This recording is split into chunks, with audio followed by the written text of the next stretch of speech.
Credit grabber daw si PBBM, sabi ng mga DDS. So, ito, ibibigay ko po sa inyo ang kwento. Ayan po ang kwento. 2017 yan, 2017 po yan, nag-umpisa yung project na yan.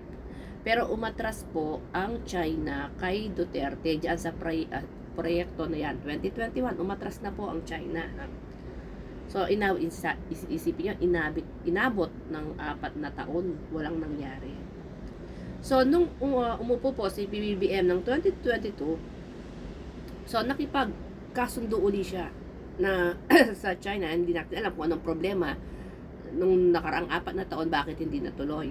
So, nung si PBBM po ang umupo, ibinalik po ni PBBM yan.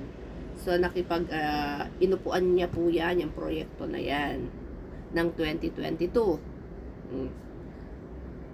Malinaw ba o malinaw ba? Uulitin ko ulit. Alam niyo naman kayo, medyo mahirap kayong makaintindi. 2017, yan po ay proyekto na yan. 4 na taon yan ginagapang.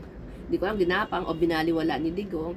Noong 2021, dahil wala namang maayos po na, siguro, walang maayos na agreement ba?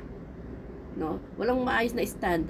Si Duterte sa proyektong ito, umatras ang China noong 2021. Nung naupo si PBBM ng 2022, inupuan niya po yan. Nakipagkasundo uli yan. Nakipagkasundo siya sa China at tinanggap naman po ng China ang kasunduan na yan. So, noong October 28, 2022, nag-groundbreaking po. Ayan. October 28, 2022. Ang groundbreaking. 22 ba? 28? Nakalagay rito eh. So, anyway, basta October 2020 po ang groundbreaking. So, ngayon, paano nyo ngayon sasabihin na credit grabber? Nakita nyo ba itong itong pinaka-plate from China to ha? Davao River Bukana Bridge. Tingnan nyo yung sa pinakailalim po, construction period November 2023 to November 2025. 2 taon po kailangan tapusin. So, nasan po si Digong diyan? Nasa si Duterte diyan sa panahon na yan? Kung 2021, umatras na yung China. Dahil walang matinong stand si Digong, hindi naman nabigyan ng atensyon. Busy yata sa war on drugs. 2022, inupuan yan ni PBBM. Nakipagkasundo sa China na ituloy yan. So, itinuloy October 2022 ang groundbreaking. So, ang construction period from November 2023 to 2025, 2 years. Sa hindi po nag-research, no, ito pong Bukana Bridge is mas kilala sa tawag na Samal Bridge. Ito po ay nagkokonektado sa mainland ng Mindanao via Davao City and Samal, Davao del Norte. So, yun po So, siguro naman malinaw sa inyo. Mag-research din kayo, huwag kayo puro TikTok at saka Facebook. Mag-research din tayo. O yan, napakalinaw po ng history ng bridge na ito. Kung paano ito natapos. 2022, sino ba presidente? Ng October 2022. 2023 hanggang 2025. Sino presidente? Sino nagtuloy? Sino nagpay ng attention dyan? Ang bilis na pagkakatapos, 2 years. Napakabilis po na tapos. Talagang minadali, pero concrete, solid, matibay. Hindi ninakaw. Hindi po ninakaw ang pondo. Galit kayo, gigil kayo, kasi hindi si Digong ang nagtapos ng bridge na yan. Kahit nga umpisa, walang ginawa Paano niya tatapusin yan kung hindi naman inumpisahan? Diba?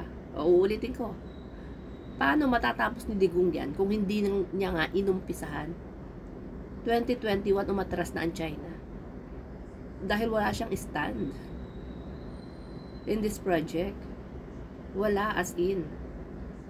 Oo nga, merong blueprint. Ano yung stand mo? Ano yung agreement nyo? Walang malinaw na agreement. Kaya di atras ang China. Oh, kung di pa naupo si PBBM, mauumpisahan yan. Mauumpisahan yung groundbreaking na yan. Wala. Diba? Ano, masama ang loob nyo kasi hindi ang Tatay Digong ninyo ang nagpagawa, ang nagtapos. Uy, gising. Ito itatak nyo. Kahit ano pa ang gawin nyo, ikalat nyo sa social media, nakatatak na yan. Marcos legacy na yan. Tatak Marcos na yung bridge na yan. At yung ganyang katitibay na bridge, talagang tatak Marcos. Yang mga ganyang polidong gawa ng mga bridge at kalsada, tatak Marcos. Buong Pilipinas yan. Nakikinabang. Na hanggang ngayon, hanggang kaapu-apuhan natin, hanggang, may apo na nga ako eh. Oh, napapakinabangan, yung tatak Marcos Sr. na yan, yung Marcos legacy na yan. Sige nga, magbigay kayo ng isang pinagawa ni Digong diyan sa Davao nung siya ay presidente. Meron ba? Wala akong natatandaan. Laging ang baha dyan eh. Laging lubog. Yung lubog din naman ng Pampanga. Pero at least kami, hindi kami nagmamalinis. At least kami, nilalabanan namin yung mga politiko namin na korap.